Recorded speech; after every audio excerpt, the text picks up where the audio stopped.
You don't need to look for me. Those 6 words should have meant nothing. At least, that was what Alpha King Evander Ashcroft told himself as he stood in the center of a silent bedchamber just before sunrise. The letter trembled slightly between his fingers, the weather from the cold morning air drifting through the open balcony doors or something deeper, he couldn't have said. Pale silver light spilled across the polished floor, washing the room in soft shadows. Everything looked exactly as it always had. The velvet curtains, the marble fireplace, the bookshelf Odessa Quinn loved to organize whenever she thought no one was watching. Yet something felt wrong, terribly wrong. The bed was untouched on one side. Her side. Evander stared at it for several long seconds before forcing himself to look away. This wasn't the first time Odessa had spent a night elsewhere in the castle. Sometimes she retreated to the library, sometimes to the conservatory, sometimes she simply wanted space. That was what everyone told him. Odessa was quiet. Odessa was sensitive. Odessa needed time. He folded the letter once and set it on the bedside table. "She'll be back," he muttered. The words sounded convincing enough in the empty room. Outside, the kingdom was waking. Bells echoed from distant towers. Merchants prepared their carts. Stable hands crossed the courtyards carrying feed buckets. Life continued exactly as it always had. Evander adjusted the cuffs of his black coat and headed toward the council chamber. He had treaties to review, trade routes to approve, border reports waiting for his signature. A king couldn't abandon his duties because his mate wanted solitude. That was what he told himself during breakfast. It was what he told himself during the morning meeting. It was what he told himself when Celine Whitmore arrived beside the council table wearing a confident smile and asked where Odessa was. Taking some time for herself, Evander answered. Celine lifted an eyebrow but said nothing. The meeting continued. Maps were spread across polished oak. Advisors debated taxes and harvest projections. Voices filled the room. Yet for reasons he couldn't explain, Evander found himself glancing repeatedly toward the doorway, expecting someone, waiting. Every time the doors opened, his attention snapped upward. Every time it wasn't her. By noon, irritation had settled beneath his skin. Odessa knew how important this week was. Visiting ambassadors would arrive tomorrow. Formal events required appearances. Responsibilities required cooperation. Surely she understood that. Surely she wouldn't disappear without explanation. Yet she had. By late afternoon, a servant informed him that Odessa's favorite horse remained in the royal stables. Another reported that several dresses were missing from her wardrobe. Not many, just enough for travel. Evander frowned but dismissed the concern. She probably went to visit one of the villages, he said. The explanation felt reasonable. It should have ended there. Instead, as evening shadows stretched across the castle grounds, a strange unease followed him through every corridor. He noticed things he had never noticed before. Fresh flowers appeared daily in the east wing. Odessa always arranged them. The elderly librarian smiled sadly whenever her name was mentioned. The kitchen staff exchanged worried glances when asked if they had seen her. It was as if the entire castle knew something he didn't. Night arrived. The moon rose over the distant forests. Evander stood alone on the balcony outside his chamber and looked toward the horizon. Somewhere beyond those dark hills lay dozens of villages, hundreds of roads, thousands of people. Odessa could be in any of them. The thought appeared suddenly and refused to leave. He looked down at the folded letter still resting on the table. "You don't need to look for me." For the first time all day, those words no longer sounded simple. They sounded final. And somewhere deep inside him, beneath the pride of a king and the certainty of a man who had never truly lost anything important, a small crack began to form. The next morning arrived wrapped in golden sunlight, but the warmth never seemed to reach the stone walls of Ashcroft Castle. Evander stood at the tall windows of the council chamber, watching servants cross the courtyard below. The kingdom moved with its usual rhythm. Carriages rolled through the gates. Merchants delivered supplies. Guards changed shifts. Everything appeared normal. Yet he found himself checking the courtyard every few minutes, almost expecting to see Odessa returning through the front gates with an apologetic smile and some simple explanation. She never appeared. By midday, the strange unease from the previous night had settled deeper inside him. It was not fear. At least that was what he insisted. It was irritation. Nothing more. Odessa knew people would notice her absence eventually. She knew ambassadors were arriving. She understood her responsibilities as Luna. The longer she stayed away, the more unnecessary questions she created. Across the council table, Celine Whitmore closed a ledger and studied him carefully. "You have reread the same report 3 times, she said. Evander looked down. She was right. The numbers on the parchment had blurred together. "I am tired." Celine offered a sympathetic smile. "Perhaps you should stop worrying. She will return when she is ready." The words should have reassured him. Instead, they made something tighten in his chest. That afternoon, Evander abandoned the council session earlier than usual. Without fully understanding why, he found himself walking toward the west wing of the castle, toward Odessa's favorite places. The conservatory was empty. Sunlight filtered through glass panels overhead, illuminating rows of flowers and climbing vines. Several gardeners paused when they saw him. One elderly woman lowered her gaze respectfully. "Your Majesty." Evander nodded. "Has Odessa been here recently?" The gardener hesitated. "Not for several days." "Several days." The answer surprised him. He had assumed Odessa had spent time here before leaving. Apparently not. He continued to the library. The scent of old books filled the air. A young librarian stood on a ladder arranging volumes on a shelf. When Evander asked the same question, the young woman's expression softened. "She came last week," she said quietly. "She donated another shipment of books to the village schools." Evander blinked. "Another shipment?" "Yes, Your Majesty. She has been doing that for years." For years. The words lingered long after he left. Nobody had ever mentioned it to him. Or perhaps they had, and he had not listened. As evening approached, he wandered through parts of the castle he rarely visited. Everywhere he went, Odessa's presence seemed to remain. Fresh flowers, handwritten notes left for servants, small acts of kindness woven into daily life so naturally that most people probably no longer noticed them. In the kitchens, the head cook smiled sadly when Odessa's name came up. "She always remembered birthdays," he said. "Mine too." The old man laughed softly. "Imagine that. A queen remembering an old cook." Evander did not laugh. For the first time, he began noticing a pattern. Everyone seemed to have a story about Odessa.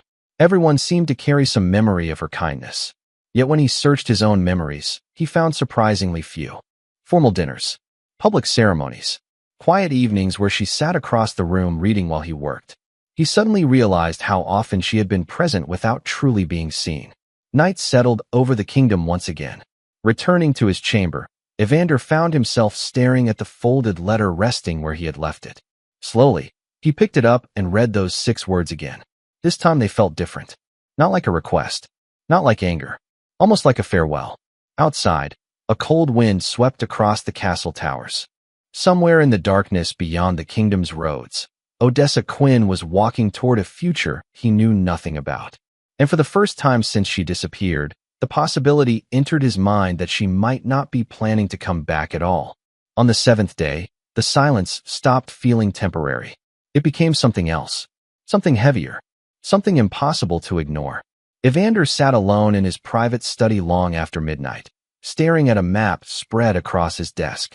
Tiny gold pins marked every village, every town, every settlement within the kingdom. His eyes moved across the landscape again and again, searching for answers that were not there. Odessa had vanished without leaving a trail. No carriage had been requested. No official escort had accompanied her. No innkeeper had reported her arrival. It was as if she had simply stepped beyond the edges of his world. The fire crackled softly nearby, but the room felt cold. For several nights, sleep had become difficult. Every time he closed his eyes, he found himself remembering small moments he had once dismissed. Odessa standing beside a window watching snowfall. Odessa smiling at a child during a festival. Odessa waiting patiently during endless council dinners while he focused on politics and negotiations. Memories that once seemed ordinary now returned with startling clarity. A sharp ache settled deep in his chest. At first he blamed exhaustion. Then he blamed stress. By the 7th day, he could no longer pretend. The mate bond was changing. The connection he had always taken for granted now felt distant and fragile, like a voice fading across a stormy sea. For the first time in years, he could not sense where Odessa was. He could not feel her emotions, could not reach her through the invisible thread that had always existed between them. The realization left him deeply unsettled. Early that morning, Dorian Hale entered the study carrying a stack of reports. His normally calm expression carried unusual concern. "Your Majesty," he said carefully, "the Eastern patrols have completed their search." Evander immediately looked up, and Dorian hesitated. "Nothing." The word echoed through the room. Nothing. Another dead end. Another empty road. Another village where nobody had seen her. Evander pushed back from his desk and crossed to the window. Rain tapped softly against the glass. Below, the castle grounds seemed gray and distant beneath low clouds. "Expand the search radius." Dorian blinked. "Your Majesty," she left voluntarily. The words struck harder than they should have. Voluntarily. Not kidnapped. Not lost. Not trapped. She had chosen to leave. Evander stared into the rain. "I know." Dorian remained silent for a moment. "Then perhaps she wants time." Evander almost agreed. The logical answer was right there. Odessa wanted space. She wanted freedom. She wanted distance from palace life. Yet another thought kept returning. If that were true, why had she written those 6 words?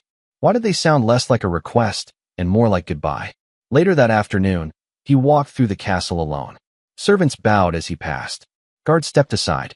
Yet he barely noticed any of them. His attention drifted toward familiar places. The balcony where Odessa liked to drink tea during spring mornings. The library corner where she spent hours reading. The small music room where she sometimes played piano when she thought nobody was listening. Every room felt strangely empty, as if her absence had become its own presence. Near sunset, Evander paused outside the music room. Through the open doorway, he saw the piano sitting untouched beneath fading sunlight. Dust had already begun gathering across the polished surface. A ridiculous detail, barely noticeable, yet it struck him harder than any report.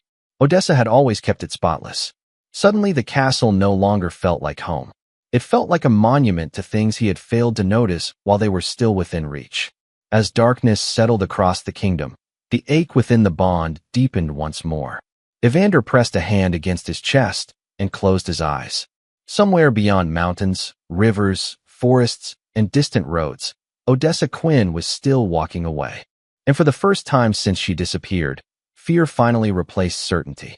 Not fear that he would fail to find her. Fear that when he finally did, she might no longer belong to his world at all. The discovery began with something so small that Evander almost overlooked it. A worn leather ledger tucked behind a row of books in Odessa's private reading room. He found it late in the evening while searching for anything that might explain where she had gone. The journal was simple, its cover faded from years of use. There was no royal seal, no elegant decoration, nothing that suggested importance.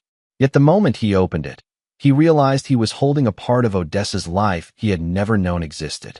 The first pages contained lists of names. Hundreds of them. Families. Shopkeepers. Farmers. Teachers. Beside each name were notes written in Odessa's careful handwriting. Winter supplies delivered. School fees covered. Medical bills paid. Roof repaired after storm damage. Evander stared at the entries in silence. The amounts varied. Some were only a few dollars. Others were significant enough to fund an entire household for months. He turned another page. Then another. The lists continued. Dates stretched back years. Every season. Every month. Every week. His chest tightened. Odessa had been helping people throughout the kingdom without ever announcing it. Without asking for recognition. Without using her position for praise. The following morning, he carried the ledger to the Treasury office. The chief accountant adjusted his spectacles as he examined the pages. "Yes, Your Majesty," the man said after a long pause. Her Majesty maintained several charitable accounts. Evander frowned. "Several?" The accountant nodded. "Quite a few, actually." The answer left him speechless. He had signed countless financial reports over the years. Somehow Odessa's work had blended into the background of palace operations. Not hidden, simply unnoticed by him. Later that day, he traveled into the capital for the first time since her disappearance. The city streets buzzed with activity beneath bright autumn skies. Vendors called from market stalls. Children chased one another through crowded squares. Ordinary life continued as it always had. Yet as Evander walked through the marketplace, something unexpected happened. People began approaching him, not to discuss politics, not to ask for favors. They wanted to know where Odessa was. A baker wiped flour from his hands and offered a nervous bow. "Your Majesty, has Queen Odessa returned?" An elderly woman selling flowers asked the same question. Then a teacher. then a merchant. Each conversation revealed another piece of a life Evander had never fully seen. She paid for books when our school lost funding. She visited my wife when she was sick. She made sure nobody went hungry during the harsh winter. She remembered every child's name. Everywhere he went, stories followed. Not grand stories. Not heroic legends. Small acts of kindness. Quiet moments. Simple generosity. The sort of things history books rarely recorded. Yet those stories carried something powerful. Love. Genuine affection. By late afternoon, Evander found himself standing in a narrow street lined with modest homes. A little girl no older than 8 sat on the front steps of a brick building holding a worn storybook. When she noticed him, her eyes widened. "Are you really the king?" she asked. Evander managed a faint smile. "I am." The child brightened. "Then can you tell Queen Odessa thank you for me?" His smile faded. "Why?" The girl hugged the book against her chest. "Because she gave this to me." She opened the cover. Inside, written in elegant handwriting, were the words, "Never stop believing in your own story." The message hit harder than any accusation ever could. Evander looked away, suddenly unable to speak.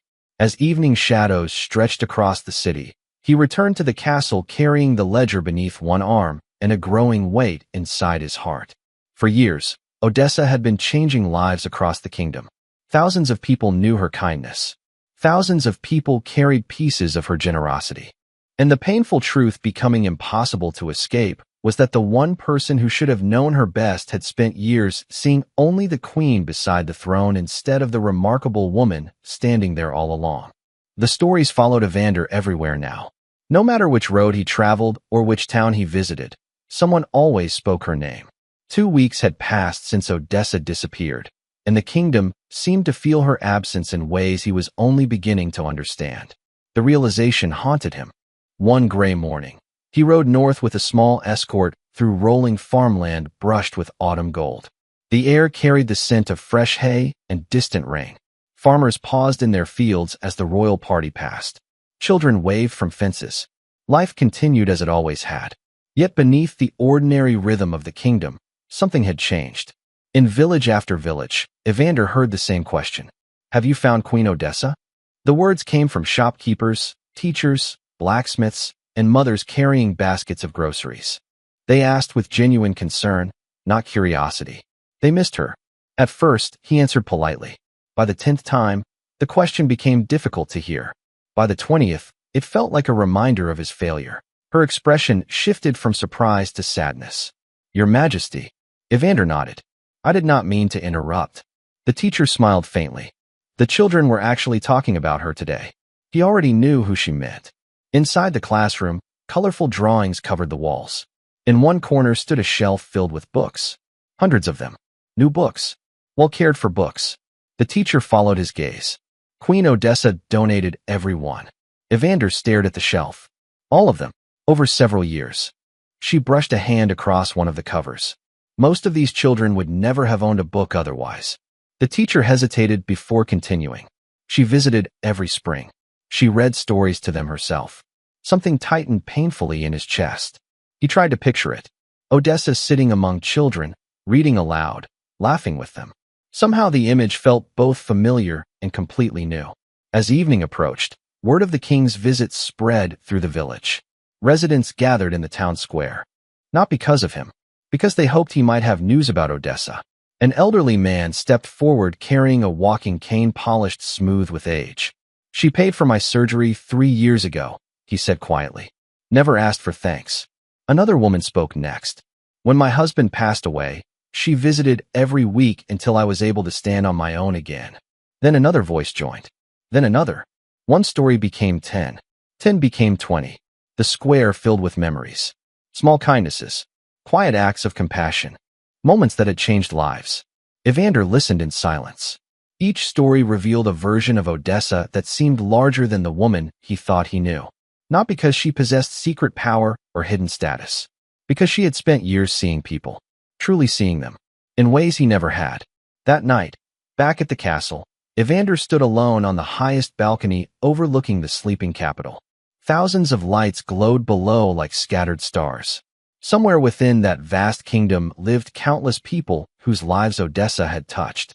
People who loved her without expectation. People who remembered her long after she left. For the first time, Evander understood a painful truth. He had spent years believing Odessa belonged to his world. Yet standing beneath the cold night sky, he realized the opposite might have been true. Odessa had belonged to the kingdom all along. And now that she was gone, the kingdom felt her absence just as deeply as he did. 3 weeks after Odessa disappeared, the kingdom had become a mirror reflecting everything Evander had failed to see. The realization followed him through every hallway of the castle and every mile of road beyond its gates. Yet nothing prepared him for the conversation that waited on a rainy afternoon when Dorian Hale entered the king's private study carrying a weathered wooden box. Water dripped from his cloak as he crossed the room. His expression was unusually serious. "I found these in the archives," he said quietly. Evander looked up from a stack of reports he had not truly been reading. "What is it?" Dorian placed the box on the desk. "Records. Letters. Correspondence that never reached you." A strange feeling settled in Evander's chest. Slowly, he opened the lid. Inside lay dozens of neatly bundled documents tied with faded ribbons. Most carried Odessa's handwriting. Others belonged to advisors, merchants, village leaders, and regional governors. Evander untied the first bundle. The earliest letter dated back nearly 4 years. As he read, confusion gave way to disbelief. A farming region had suffered severe drought conditions. Odessa had organized emergency shipments before the problem reached the royal council. Another letter described a struggling orphanage facing closure. Odessa had quietly secured funding. Another detailed trade negotiations that threatened hundreds of jobs. She had worked behind the scenes to prevent the crisis from escalating. Page after page revealed the same pattern. Whenever trouble appeared, Odessa acted. Not for recognition, not for power, simply because people needed help. Evander looked up. "Why was I never told about any of this?" Dorian hesitated. "You were." Silence filled the room. Evander stared at him. "What?" Dorian met his gaze steadily. "Many of these reports crossed your desk. Most arrived during periods when border disputes, treaties, and military matters demanded your attention. Odessa often handled humanitarian issues herself because she knew you were overwhelmed." The words landed heavily. Not because they accused him, because they were true. Memories surfaced. Meetings he barely remembered. Reports he skimmed. Conversations he postponed. He had never intentionally ignored Odessa. Somehow that made the truth worse. Dorian pulled another document from the box. "There is more." Evander unfolded the page. It described an incident from 2 years earlier involving contaminated grain shipments entering the capital. Odessa had identified the problem before distribution began. Her actions prevented thousands of families from losing essential food supplies. Another document detailed fraudulent contracts uncovered within a construction project. Again, Odessa had intervened quietly and efficiently. The deeper Evander searched, the more astonishing the picture became. Odessa had not merely supported the kingdom. She had protected it, strengthened it, guided it in countless ways invisible to the public eye. Invisible to him.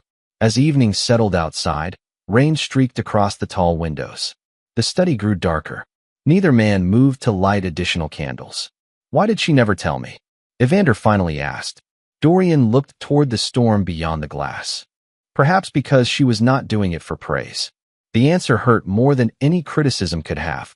Hours later, after Dorian departed, Evander remained alone in the dim room, surrounded by documents. He picked up one final letter. Unlike the others, this one had never been sealed. Odessa's handwriting flowed across the page with quiet elegance. It was unfinished, a draft she had apparently abandoned. There was no anger in the words, no bitterness, only honesty. She wrote about hoping the kingdom would continue thriving. She wrote about believing people deserved kindness even when it went unnoticed. And near the bottom, one sentence stopped Evander's breathing for a moment. "Sometimes the people we love only see the crown, not the person standing beside them."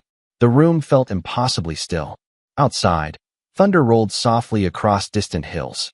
Evander lowered the page and closed his eyes. For weeks, he had searched for clues leading to Odessa's location. Now he faced a far more painful discovery. The woman he was desperately trying to find had spent years standing right beside him. And somehow, despite seeing her every day, he had never truly known her at all. By the 4th week, The search had stopped feeling like a royal operation and started feeling personal. Every road Evander traveled, every report he opened, every village he visited carried the same invisible question. Where was Odessa Quinn? The kingdom wanted answers. But more than anyone else, so did he. The castle had changed since her departure. Not dramatically, not in ways outsiders would immediately notice. Yet small absences had begun to accumulate like cracks spreading across glass. The fresh flowers that once appeared throughout the halls no longer arrived. The library felt quieter. The servants smiled less. Even the atmosphere seemed heavier. One evening, unable to sleep, Evander wandered through the west wing and found himself standing outside Odessa's old reading room. The door remained exactly as she had left it. For several minutes, he simply stared at the handle before finally stepping inside. Moonlight spilled through the windows, casting silver shadows across shelves lined with books. Everything appeared untouched. Yet something on the writing desk caught his attention. A small wooden box he had never noticed before. Curious, he opened it. Inside were dozens of letters. Not letters she had received. Letters she had written. None had been sent. The earliest was dated nearly 3 years ago. Evander unfolded the first page carefully. As he read, his chest tightened. The letter was addressed to him. There were no accusations, no complaints, no anger. Odessa wrote about a farming family she had helped after a difficult winter. She described how grateful they were and how she wished he could have met them. At the bottom, she had written a single line. I think you would have liked them. Evander opened another letter. Then another. Each revealed moments she had wanted to share with him. A village festival. A child's graduation. A successful fundraiser for a struggling school. Small victories. Meaningful memories. Things that mattered to her. Things she hoped might matter to him too. But the letters were never delivered.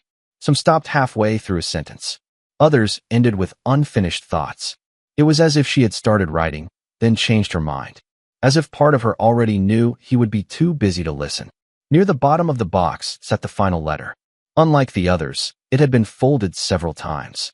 The paper was worn at the edges from handling. Evander opened it slowly. The handwriting seemed slightly shakier than usual. He read every word twice. Then a third time. Odessa wrote about the kingdom. About hope. About believing people could grow if they were willing to see beyond themselves. But one sentence stood apart from all the others. I hope one day he sees this kingdom the way I do, because if he does, he will realize how many people already love him. Evander lowered the page. The room blurred slightly. Not because of tears he refused to acknowledge, but because the weight of the realization had become impossible to escape. Even in her loneliness, even when she felt unseen, even when she was quietly breaking apart inside that enormous castle, Odessa had still believed in him. The discovery hurt more than any rejection could have. The following morning, Dorian entered the study and found Evander staring out the window. The box of letters rested nearby. Any news? Evander asked. Dorian hesitated. Nothing concrete. Silence followed. Then Evander turned. For the first time in weeks, something had changed in his expression. The grief remained. The regret remained. But now there was determination too. Expand the search, he said quietly. Dorian blinked. To where? Evander looked toward the distant horizon beyond the capital. Everywhere. Because he finally understood that he was no longer searching for a queen who had disappeared. He was searching for the woman who had spent years believing in him long after he had failed to believe in her. The first lead pointed north. A merchant swore he had seen a woman matching Odessa's description working at a community center near the mountain border. Evander traveled there immediately. For 2 days he rode through winding roads and dense forests, carrying a fragile hope he hardly dared acknowledge. When he arrived, the woman turned out to be someone else entirely. She shared the same hair color, the same height, even the same gentle mannerisms. But she was not Odessa. The second lead came from a lakeside town nearly 200 miles away. Again he went. Again he arrived too late. Again the trail disappeared into nothing. Weeks passed. The kingdom continued searching. Reports arrived daily. Most led nowhere. Some seemed promising for a few hours before collapsing under scrutiny. Yet Evander refused to stop. Every dead end only strengthened his determination. Then, nearly 6 weeks after Odessa left, something different appeared. Not an official report. Not a sighting from a royal patrol. A handwritten letter from a small coastal village schoolteacher. The message was brief. She did not claim certainty. She simply described a woman who had arrived several weeks earlier and quietly become part of the community. The details felt strangely familiar. She taught children after school, organized book donations, helped elderly residents with errands, never spoke about her past. Evander read the letter 3 times. This time he did not allow himself to hope too quickly. Hope had disappointed him before. Still, something about the description lingered. 3 days later, he stood on a narrow coastal road overlooking the ocean. Waves rolled endlessly beneath gray cliffs. Small fishing boats dotted the harbor below. The village looked almost forgotten by the rest of the world. Peaceful, modest, beautiful. Dorian rode beside him in silence. Neither spoke as they entered the village. Children played near the docks. Shopkeepers greeted one another by name. Nobody seemed impressed by the arrival of a king. They were too busy living their lives. An elderly fisherman pointed them toward a small schoolhouse near the shoreline. Evander's pulse quickened, yet he forced himself to remain calm. He had experienced disappointment too many times. As they approached the building, laughter drifted through an open window. The sound stopped him. It was warm, genuine, the kind of laughter that filled a room completely. Slowly, he stepped closer and looked inside. A dozen children sat gathered around a long wooden table covered with books, drawings, and colored pencils. Standing among them was Odessa.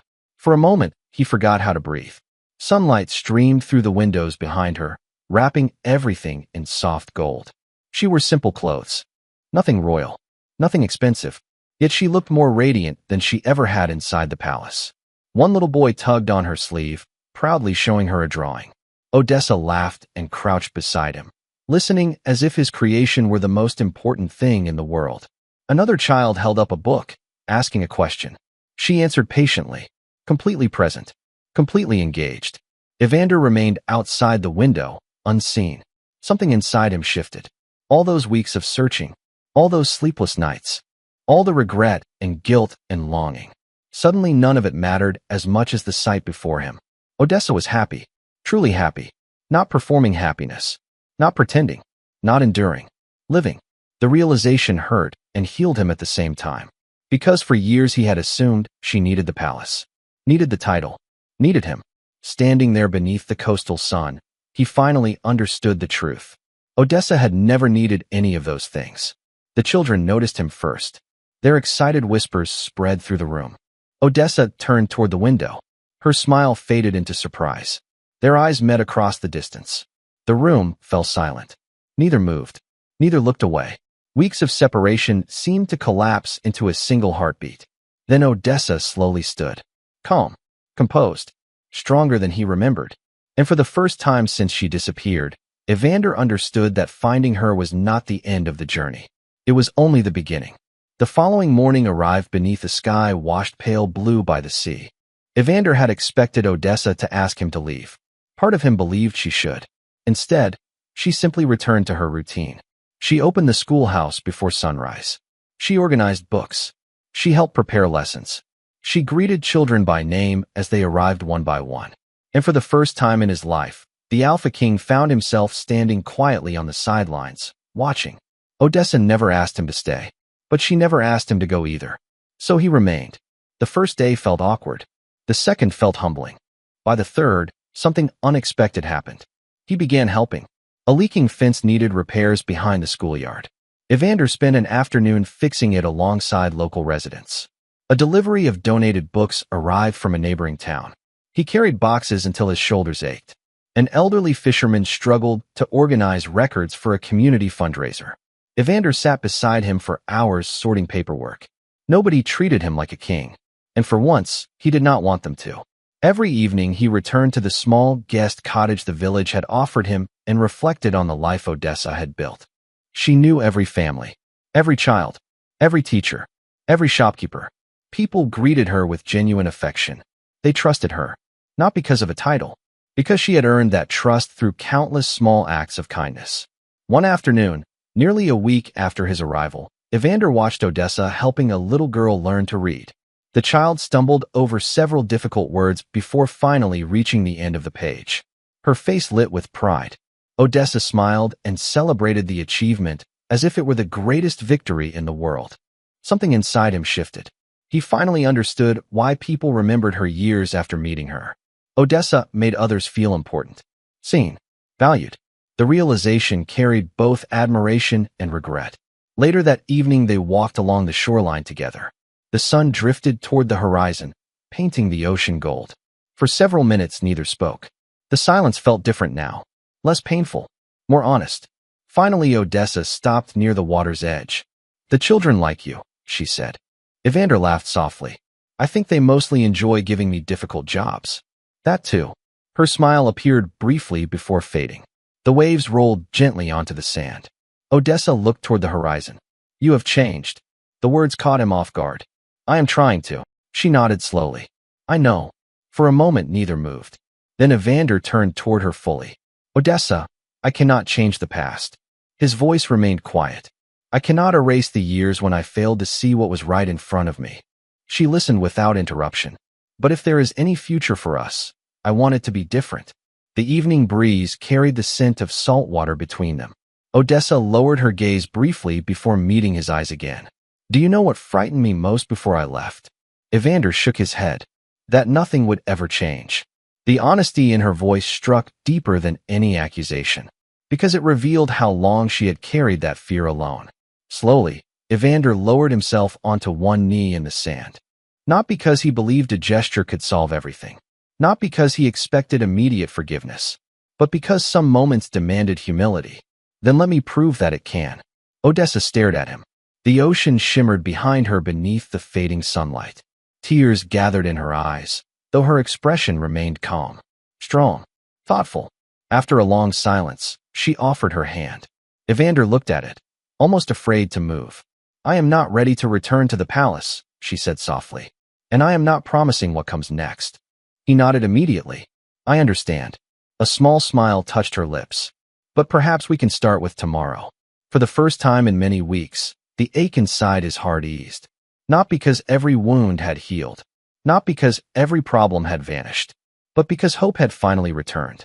And as they stood together beside the ocean, watching the last light disappear beyond the horizon, tomorrow suddenly felt like enough.